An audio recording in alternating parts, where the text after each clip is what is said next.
Is lesson number 16, My Only Cry, English.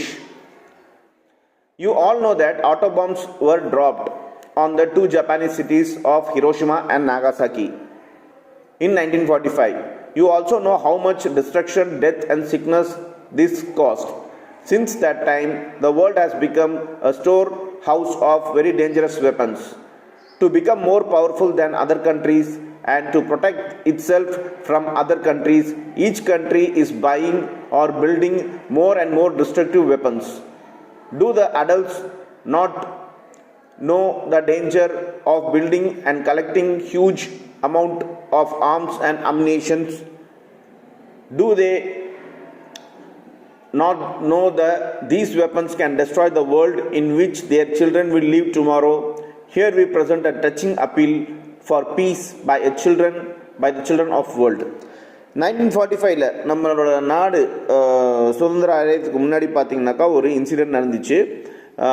Hiroshima நாகாசாக்கியில் பார்த்தீங்கன்னாக்கா Americans வந்து பாம்பு போட்டாங்க. ஹிரோஷிமா நாகாசாக்கி எங்கே இருக்குன்னாக்கா அது ரெண்டு சிட்டி வந்து ஜப்பானில் இருக்குது. அங்கே நியூக்ளியர் பாம்பை போட்டாங்க. அது உலகத்தையே ரொம்ப ஆட்டி படைச்சிருச்சு. பிகாஸ் அது டேஞ்சரஸ் வெப்பனாக இருந்துச்சு. அது மூலமாக இன்னைக்கு வரைக்கும் அதோட சைடு எஃபெக்ட்ஸு ஜப்பான்லேயே இருக்குது. தட் இஸ் ஹிரோஷிமா நாகாசாக்கிங்கிற இடத்துல மனிதர்கள் எல்லாத்துக்கும் சைடு எஃபெக்ட்ஸ் எல்லாமே நிறைய டிசீஸ் மாதிரிலாம் பரவி இன்னைக்கு வரைக்கும் அது இருக்குது. ஸோ பாருங்கள் எத்தனை வருஷம் ஆகி கூட இந்த நியூக்ளியர் பாம்போட எஃபெக்ட் இருக்குது. அதுதான் இங்கே சொல்கிறாங்க. நியூக்ளியர் பாம்பு வந்து ஒரு வேர்ஸ்டான வெப்பன் தெரிஞ்சு கூட, டேஞ்சரஸான வேர்ஸ்டான வெப்பன் தெரிஞ்சு கூட உலக நாடுகள் தான் தான் பெருசு, தான் தான் பவர்ஃபுல்னு காட்டிக்கிறதுக்காக நியூக்ளியர் வெப்பன்ஸை வந்து தயாரிச்சுட்டே இருக்கிறாங்க. இது மூலமாக அவங்க அடுத்த ஜென்ரேஷன் இந்த உலகத்தில் வாழ போகிறாங்கன்ற ஒரு எண்ணம் கூட அவங்களுக்கு இல்லையா அப்படிங்கிற ஒரு டேஞ்சரான ஒரு உலகத்தை உருவாக்கிட்டு இருக்காங்க அப்படின்ட்டு கேட்டுருக்காங்க. இதில் இந்த லெசனில் ஒரு சில்ட்ரன் அவங்க வந்து இந்த உலகத்தில் இருக்க சில்ட்ரன் எல்லாமே பீஸுக்காக, அதாவது அமைதிக்காக ஒரு விஷயத்தை கேட்குறாங்க. அதை தான் இந்த லெசனில் டிஸ்கஸ் பண்ண போகிறோம். My only cry, close the arms factory. Arms, ARMS, ஆர்ம்ஸ்னாக்கா இந்த இடத்துல அம்யூனிஷன்ஸ்னாக்கா வெப்பன்ஸ்னு அர்த்தம். டேஞ்சரஸ் வெப்பன்ஸ் தான் ஆர்ம்ஸ்ன்னு சொல்லுவாங்க.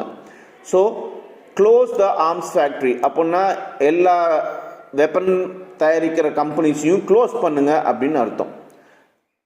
Who are you deceiving? You ask me to speak to children, but I shall also address you.